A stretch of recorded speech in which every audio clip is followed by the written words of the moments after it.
சினிமாவையே தன் பக்கம் திரும்பி பார்க்க வைத்த இயக்குனர். பல சூப்பர் ஹிட் படங்கள் மூலம் தமிழ் ரசிகர்களின் மனங்களை வென்ற நடிகர் கே பாக்யராஜ் அவர்களை பேச அழைக்கிறேன். இமெயில் திரைப்படத்தினுடைய இசை விழாவுக்கு வந்திருக்கும் அனைத்து பத்திரிகை மற்றும் ஊடக டிவி ஊடக எல்லா நண்பர்களுக்கும் என்னுடைய பணிவான வணக்கத்தை முதல்ல தெரிவிச்சுக்கிறேன். அதே மாதிரி இமெயில் படத்தை அவங்கள அந்த டெக்னீஷியன்ஸ் ஃபஸ்ட் டைம் அவர் டைரக்ட் பண்ணியிருக்காரு ராஜன் அவர்கள். அதை ஊக்குவிக்கிற வகையில் நிறைய பேர் வந்திருக்கீங்க. மழையாக இருந்தால் கூட எல்லாம் கண்டிப்பாக என்கரேஜ் பண்ணணும்னு சொல்லி நிறைய பேர் வந்திருக்கீங்க. உங்களுக்கு என்னுடைய பணிவான வணக்கத்தை தெரிவிச்சுக்கிறேன். அப்புறம் இந்த பொண்ணு பேர் தமிழ் சுத்தமாக பேசினாங்க. ஐஸ்வர்யா தமிழ் சுத்தமாக பேசினாங்க. அவங்க நான் அதிகமாக சந்திக்கல. ஸோ அது கொஞ்சம் ரொம்ப சந்தோஷமாக இருந்தது. நிறைய கரெக்டாக பேசுகிறாங்க அப்படின்ட்டு. அதுக்கப்புறம் ராஜன் சாருக்கு தான் நன்றி சொல்லணும். என்னென்னா, ஒரு கவர்மெண்ட்டில் ஒரு திட்டம் அப்படின்னு சொல்லி சொன்னால் அவர் எப்பவுமே பேசுறதுல கான்ட்ரவர்சி வரும், அது ஒரு இது வரும். ஆனால் பாராட்டுறதுலேயும் மனசார பாராட்டுறதுங்கிறது இருக்க, அதுதான் அவருடைய கிரேட்னஸ். எவ்வளோக்கு எவ்வளோ கோபமாக திட்டுறாரோ அவ்வளோக்கு எவ்வளோ ஒரு நல்ல விஷயமா இருந்தால் மனசார பாராட்டுக்குவார். ஸோ இன்றைக்கி சினிமாவில் எல்லோரும் எவ்வளோ சிரமப்பட்டுட்டு இருக்காங்க என்ன அப்படிங்கிறத அடிக்கடி எல்லா மேடையிலையும் சிறு தயாரிப்புகளுக்காக குரல் கொடுத்து பேசிகிட்டு இருக்கிறது அவர். இப்போ இவர் பாலாஜி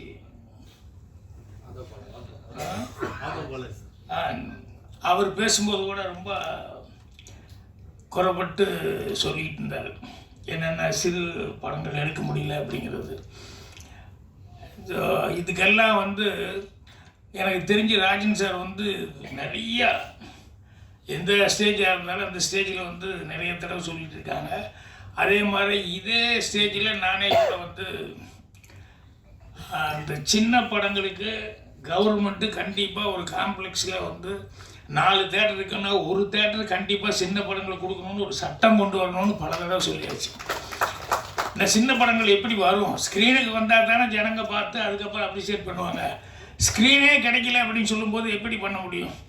ஸோ அதனால் கவர்மெண்ட் நினச்சது அப்படின்னு சொன்னோம்னா, இப்போ எப்படி இந்த ஸ்கீம் கொண்டு வந்திருக்காங்க, 500 கோடியில் ஒரு சினிமா சீரழிஞ்சிடக்கூடாது, சினிமாவுக்கு ஏதாவது ஒரு நல்ல விதமாக உதவி பண்ணணும்னு சொல்லிட்டு அந்த மாதிரி கவர்மெண்ட் இதையும் இப்படி தேட்டரில் ஒரு தேட்டராவது ஒரு சின்ன படத்தை கொடுக்கணுங்கிற மாதிரி ஒரு சட்டம் வந்தது அப்படின்னா, சிறு முதலீட்டாளர் படங்களுக்கு எல்லாருமே ஒரு காலத்தில் சின்ன படத்தில் புதுசாக அறிமுகமாகிற மாதிரி தான் எல்லாமே இருந்தாங்க.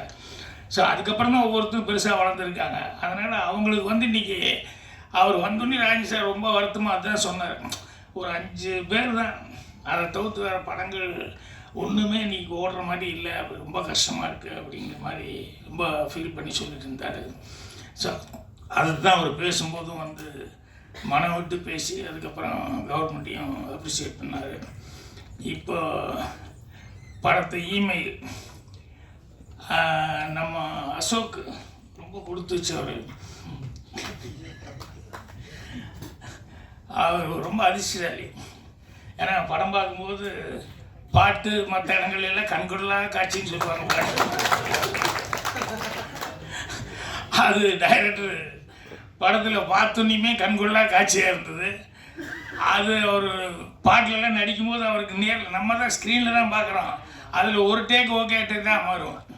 ஆனால் அவர் அசோக் அப்படி இல்லையே, எல்லா டேக்கும் தப்பாக கவுண்ட் பண்ணி சூரியலாசித்தங்களை சொன்னேன். தப்பாக செஞ்ச ஒரு 5-6 டேக்கு 5-6 தடவை கட்டி பிடிக்கலான்னு.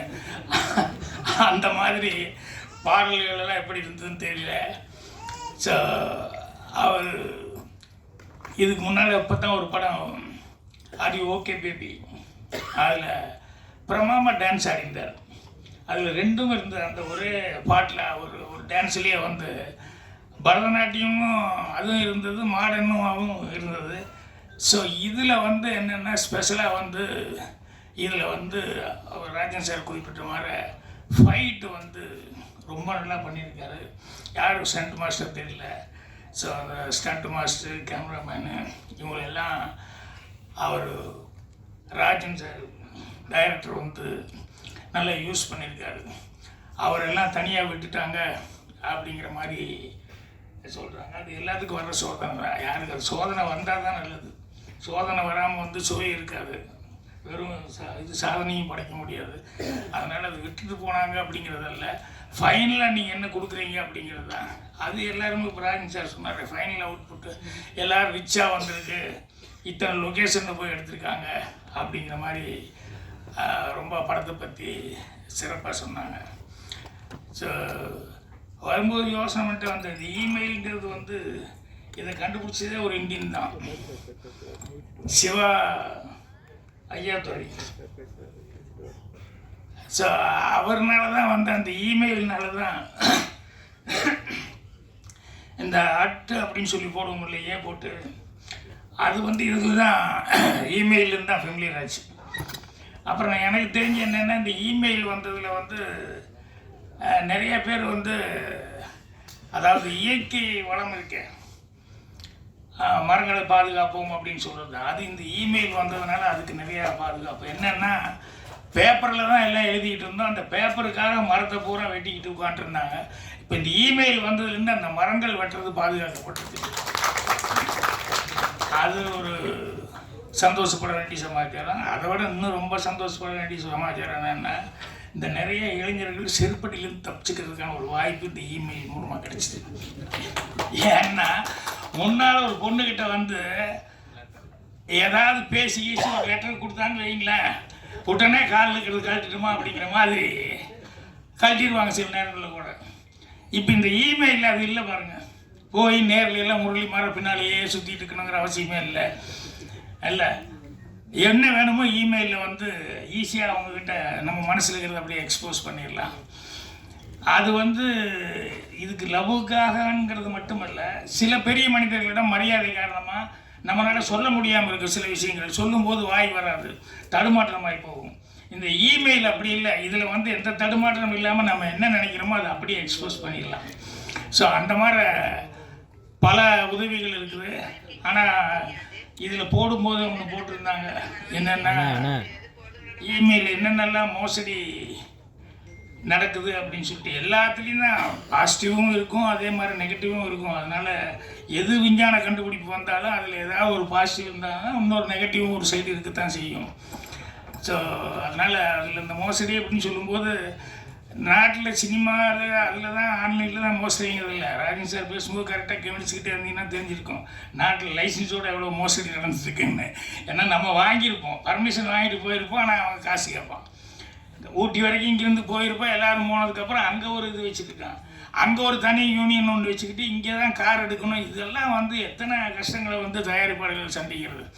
ஸோ அந்த மாதிரி நிறையா அந்த மாதிரி தப்புகள் தவறுகள் நாட்டில், அந்த மாதிரி மோசடிகள் கண்ணுக்கு தெரிஞ்சு நிறைய நடக்குது.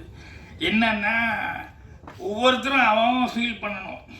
அவங்கவுங்க தனி மனிதன் வந்து நம்ம தனி மனிதன் அல்ல அப்படின்னு சொல்லி ஃபீல் பண்ணால் தான் இந்த மோசடிங்கிறது நிற்கும்.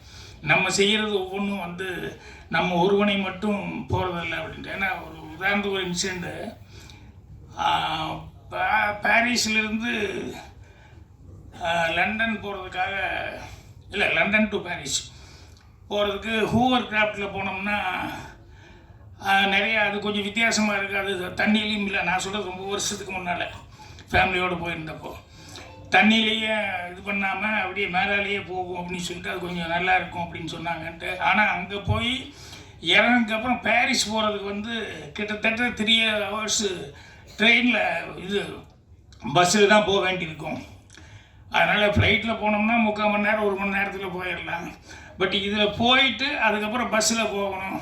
ஆனால் சைட் சீயிங் நல்லா இருக்கும்போது அதை ப்ரிப்பேர் பண்ணேன். ஆனால் குழந்தைகளுக்கெல்லாம் நம்மளும் சைட் சீயிங் பார்த்துக்கிட்டே போகிறோம் அப்படின்னு சொல்லிட்டு.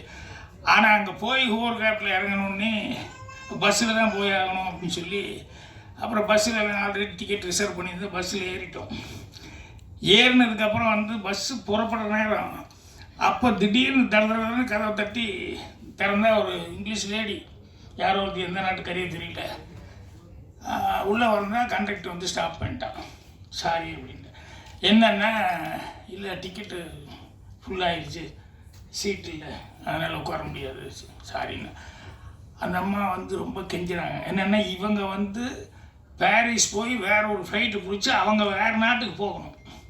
ஸோ அந்த ஃப்ளைட்டை மிஸ் பண்ணிட்டாங்கன்னு சொன்னோம்னா அதுக்கப்புறம் 1 நாளோ 2 நாளோ 3 நாளோ அவங்க இங்கே தங்கி அதுக்கப்புறம் அடுத்த ஃப்ளைட்டு பிடிக்கிறதுங்கிறது பெரிய கஷ்டமான ஒரு சமாச்சாரம்.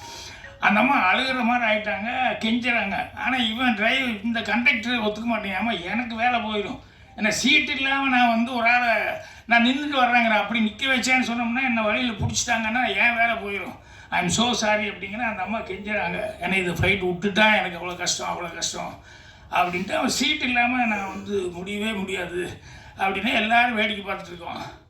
அப்புறம் டிரைவர் அவன் கண்டக்டர்கிட்ட கேட்ட சீட்டு இதுதான் பிரச்சனையா? ஆமாங்க, சீட் இல்லாமல் அவன் நின்றுட்டு வந்தான்னா யாரை பார்த்தான்னா வழியில் தெரியும், பிடிச்சிக்குவான், அதனால் நான் கஷ்டம் அப்படிங்கிற மாதிரி சொன்னேன். நான் என் பொண்ணு வந்து 6 வயசு அம்முலு, நான் அதுக்கு சீட்டு டிக்கெட்டு வாங்கியிருந்தேன். நான் சொன்னேன் என் பொண்ணை கூப்பிட்டு என் மடியில் உட்கார வச்சுக்கிட்டு அவன் இந்த சீட்டில் உட்கார வச்சுரு, டிக்கெட் போட்டு கொடுத்துட்டு. அவன் 3.5 hours 4 hours சார் டிக்கெட் எடுத்துருக்கீங்க, மடியிலே உட்கார வச்சு, ஐயோ என் பொண்ணு என் மடியில் உட்கார வைக்கிறது என்ன எனக்கு கஷ்டமாக, பரவாயில்ல விடு அப்படின்னு சொல்லிட்டு அதுக்கப்புறமா வந்து உடனே சரின்னு சொல்லி அவன் அழுகிறத பார்த்து ரொம்ப கஷ்டமாக இருக்குன்னு அப்புறம் அவனும் வந்து டிக்கெட்டுக்கு வாங்கிட்டு உட்கார வச்சுட்டான். என்ன எதுக்கு சொல்ல வரேன்னா, இது எல்லாருமே பார்த்துட்டு இருந்தாங்க. அதுக்கப்புறம் வந்து வண்டி மூவ் ஆகும்போது ஒரு லேடி பக்கத்தில் உட்காந்துருந்த ஒரு இங்கிலீஷ்கார லேடி என்னை பார்த்துக்கிட்டே இருந்துட்டு அப்படியே பார்த்து மெல்ல, ஆர் யூ ஃப்ரம் இந்தியா அப்படின்னா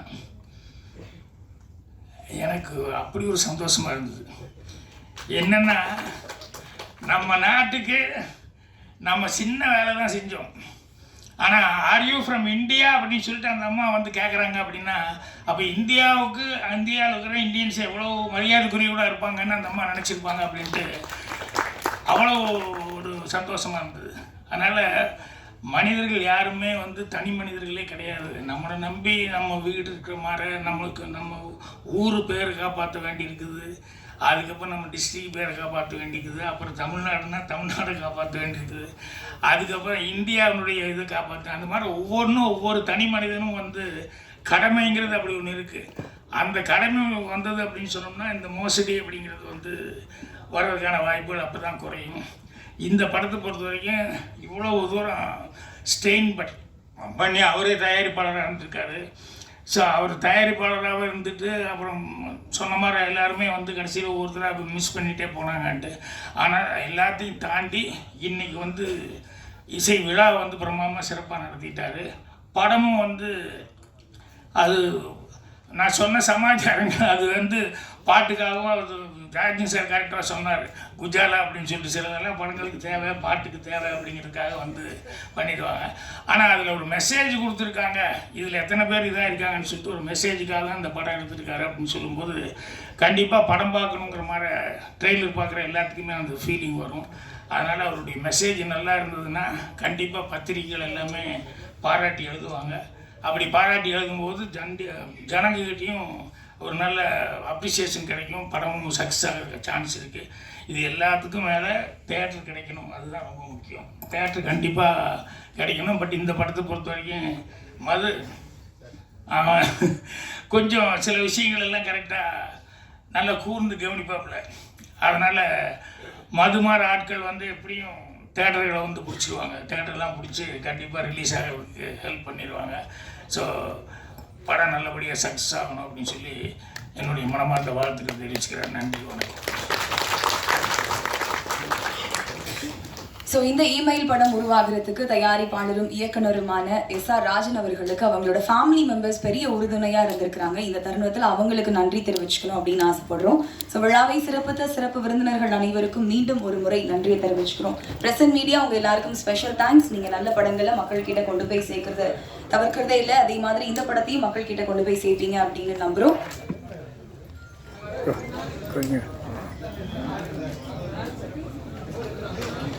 மற்றும் ஒரு நிகழ்ச்சியில் சந்திப்போம். நன்றி, வணக்கம்.